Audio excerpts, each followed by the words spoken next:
Okay, here we are to talk about the connections between planning and organizing, and specifically organizing and controlling. And I think this is necessary just to give you some perspective on the material that you find in your prescribed works, as well as any textbook that covers controlling. I think the best thing to do is to work as quickly as we can through this presentation that I have for you. So let me share that first of all, and I'll move into the corner of your screen. So there we have it. Kuntz and O'Donnell, many, many years ago, probably 40, 50 years ago, gave us this definition. And they had this to say: control is the management of accomplishment against the standard and the correction of deviations to assume, or assure rather, attainment of objectives according to plans. It's a cumbersome definition. So I've come up with one of my own, and here it is for you. I maintain that control is the thinking and the actions that a manager exercises over people and things to optimize the chances of achieving goals and objectives. And I can't make it more straightforward for you than that. But there are so many definitions of control. So let's have a look at a variety of them and see if there's any you like, if you're unhappy with mine. Management control is the process of evaluating and monitoring and controlling the various subunits of the organization so that there is effective and efficient allocation and utilization of resources in achieving the predetermined goals. There's so much in there, and my apologies for that spelling mistake. That should be predetermined. There is so much in there. Here's another one. This is very old because this dates back to Henry Fayol, back in 1916. What did Fayol say? Control consists of verifying whether everything occurs in conformity with the plan adopted, the instructions issued, and the principles established. Its object is to point out weaknesses and errors in order to rectify them and to prevent recurrence. Also a little bit sort of cumbersome, but can you see the similarities? If you can't see the similarities, then you do need to spend some time on this. Here's some more. Control can also be defined as that function of the system that adjusts operations as needed to achieve the plan or to maintain variations from system objectives within allowable limits. It's so cumbersome. Control in management includes setting standards, measuring actual performance, and taking corrective action and decision making. I like that one because that's straightforward, but I really like this one. And this was Kenneth Merchant, an MIT Sloan Management Review article of his in 1982, and I think Kenneth Merchant was a Harvard employee at the time. This is what he had to say: after strategies are set and plans are made, management's primary task is to take steps to ensure that these plans are carried out, or, if conditions warrant, that the plans are modified. This is the crucial or the critical control function of management. And since management involves directing the activities of others, a major part of the control function is making sure other people do what should be done. And I think right there is perhaps the most critical thing. What we're hearing is that managers manage people and things. I've emphasized it over here. He goes on to make some pretty critical insights, I believe. Even if employees are properly equipped to perform a job well, some choose not to do so. Really? Are we saying that the job won't get done even if they can do the job?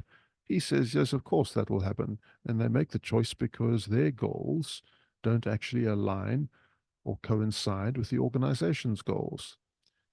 And if that's the case, if there's this absence of goal congruence, then there'll be a problem.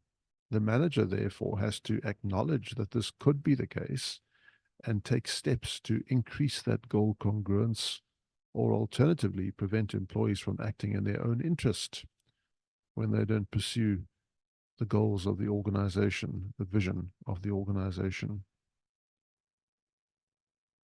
Here's 2 insights to record. The assessment of whether good performance assurance has been achieved is difficult and it's subjective. And that's a primary issue in control. An informed expert might judge that the control system in place is adequate because no major bad surprises are likely. But this judgment is subject to error because adequacy must be measured against a future. That's my emphasis, against a future that can be very difficult to assess. We must not forget that control is future-oriented. The goal is to have no unpleasant surprises in the future. In other words, control is what you do as an exercise of self-preservation. So let's revisit this notion of what control is. I've given you this, and I'm going to highlight in my definition that phrase there. And now draw your attention to this. What are the things that can be controlled?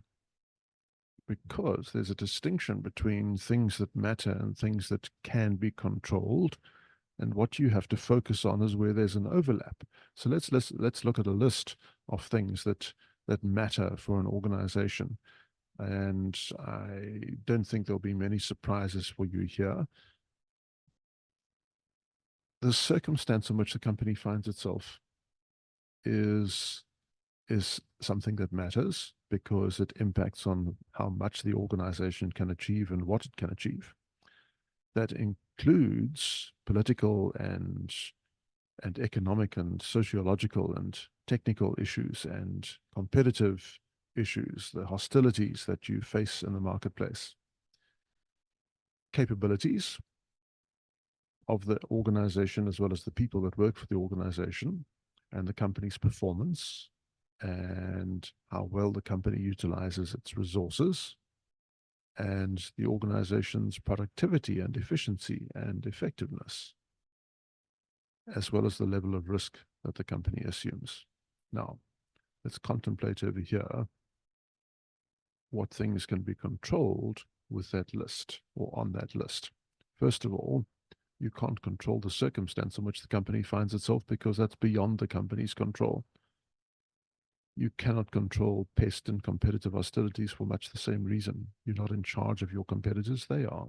And they're looking to do you out of business as much as you are looking to do them out of business. You want each other's customers. You can, of course, implement control over the company's capabilities. You can control the company's performance in the tasks and undertakings that the company performs. There's the utilization of resources, and that can be controlled, and how well a company utilizes those resources in terms of quality as well as cost efficiency as well as output, that can be controlled, and the level of risk to an extent can be controlled. So slap bang in that diagram that I drew for you on the screen a few minutes ago, I'm going to say that that's what control focuses on. Okay, and where control focuses on that is right here in an organization. We're saying that in any organization, you are seeking to control marketing activity and operations activity and people activity and money. And that is achieved relative to an organizational hierarchy with which you are familiar. So I just wanted to pose you a question. What do you think happens in the neoclassical organizations, which have very flat organization structures because they are rather unique? And where there's no hierarchy, essentially everyone's on the same level, which means that there are very few bosses, relatively speaking, and that could pose a dilemma. And the dilemma arises when people don't buy into the company vision. Remember, you rely on a manager to groom employees, coach and coax and cajole employees towards achieving company goals. But if individuals are, including managers, are not sufficiently infused with enthusiasm for the organization's vision, this flat neoclassical structure can present you with a dilemma.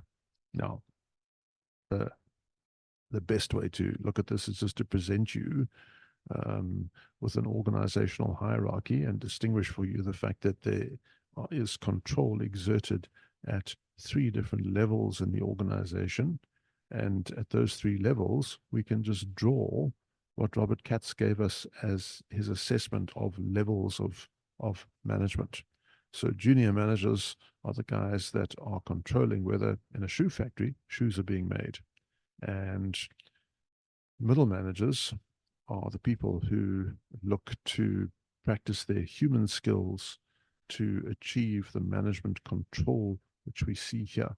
And then you know what's coming at the top. You're going to see senior managers there, and you're absolutely correct. So if there's going to be any kind of on-demand lesson over here for you to look at, the little lessons in the video lessons are going to be this. You have to be able to define organization control. And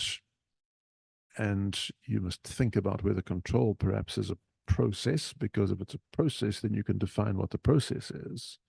And if there are tools of control, we want to define what those tools are. We want to look at the categories of control, and then we have to think about the control activities that are carried out in the 4 main functions: marketing controls, operations controls, people controls, and money controls. And that's going to be it. Enjoy the ride. 11.1, 12.1. Thank you.